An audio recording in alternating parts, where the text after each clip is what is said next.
Bueno, ya damos comienzo con nuestra sección de salud, abordando temas relacionados con la salud de nuestros hijos. Hoy vamos a hablar sobre la gastroenteritis, esta enfermedad que suele presentarse con mucha frecuencia en esta época del año y sobre todo en verano. Como siempre nos acompaña la doctora María Florencia Victoria, médica pediatra. ¿Cómo estás, Florencia? ¿Qué tal? ¿Cómo estás, Nancy? Muy bien. Bueno, y hablamos sobre este tema, sobre la gastroenteritis.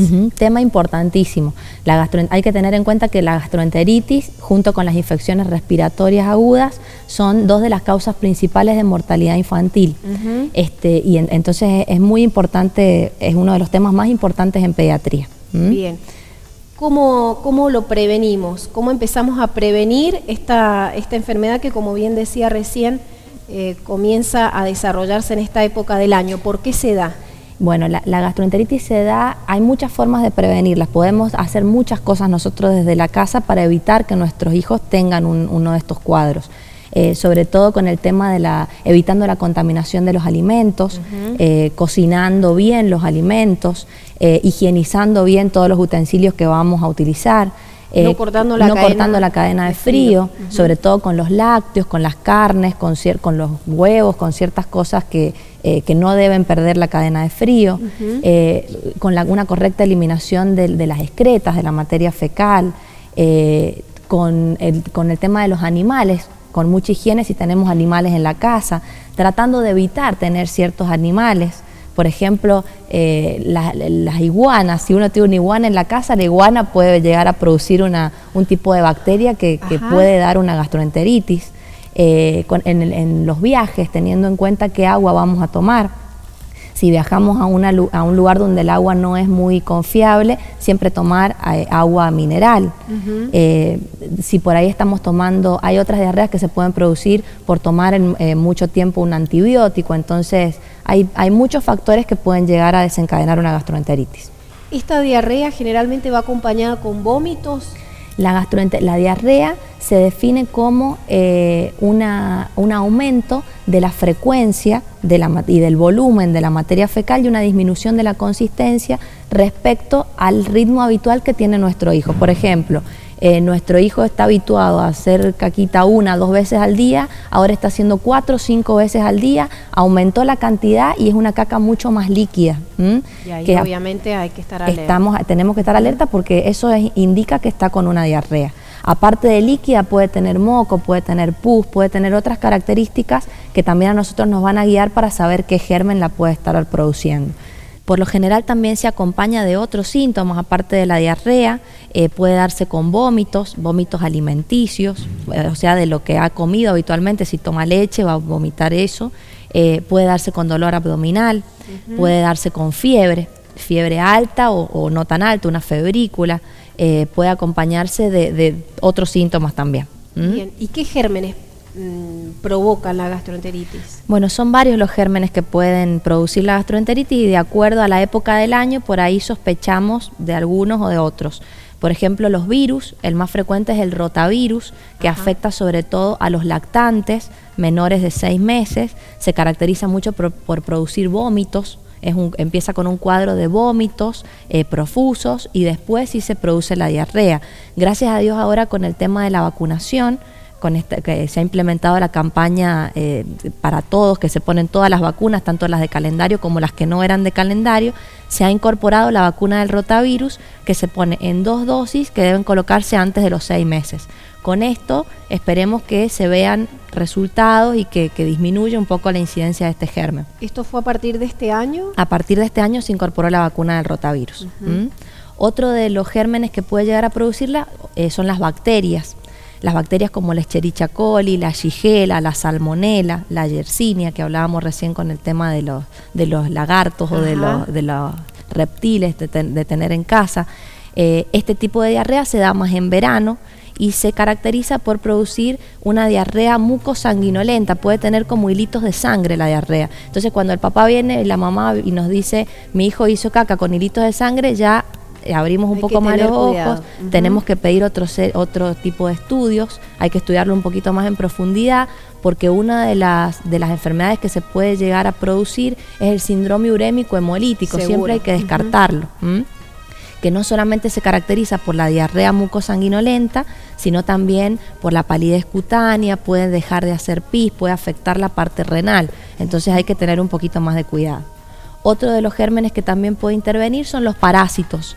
Los parásitos como la entamoeba o la giardia, por lo general pueden también dar deposiciones con sangre y dan diarreas más prolongadas.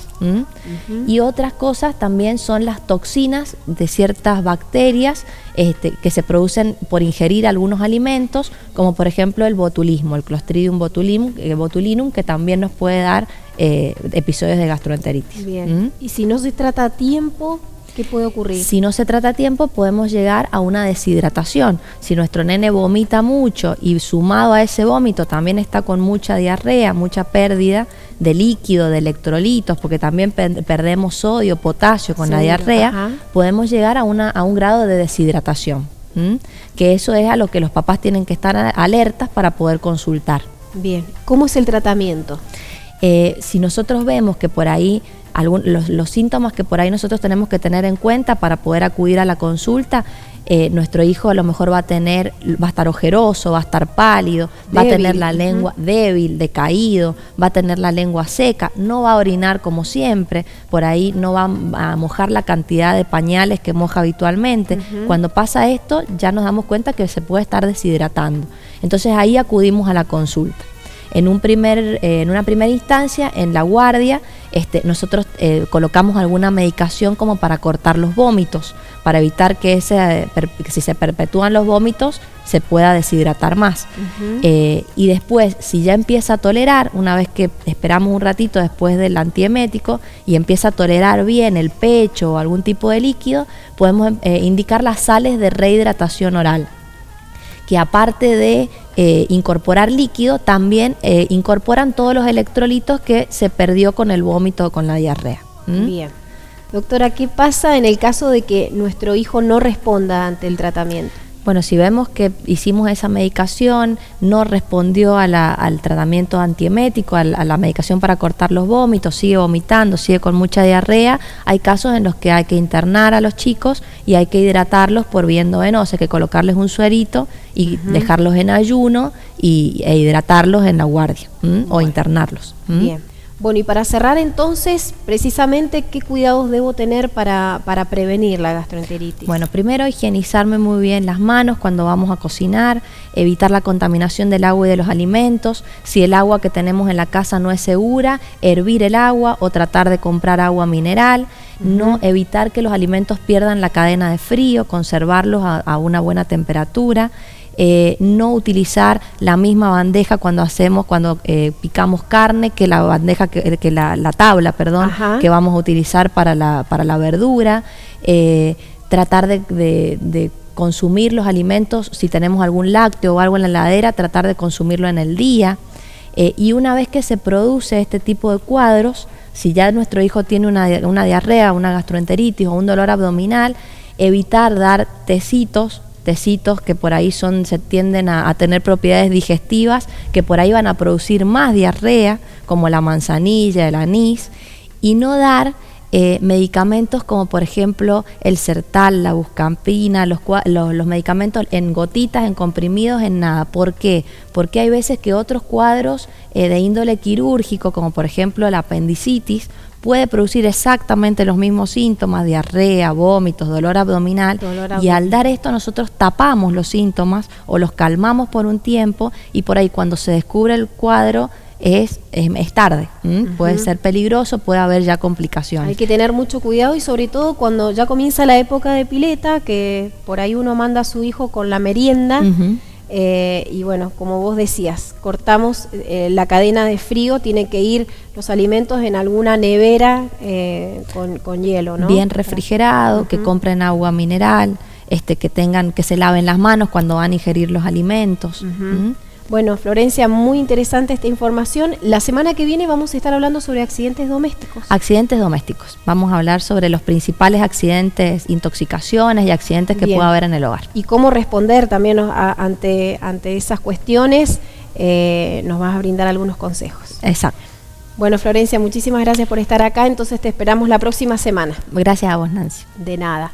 Nosotros nos vamos a una pequeña pausa, quédate ahí que en nuestro próximo bloque viene Mario Gabriel Estilistas, nos trae toda la tendencia en coloración fantasía. No te la pierdas, ya venimos.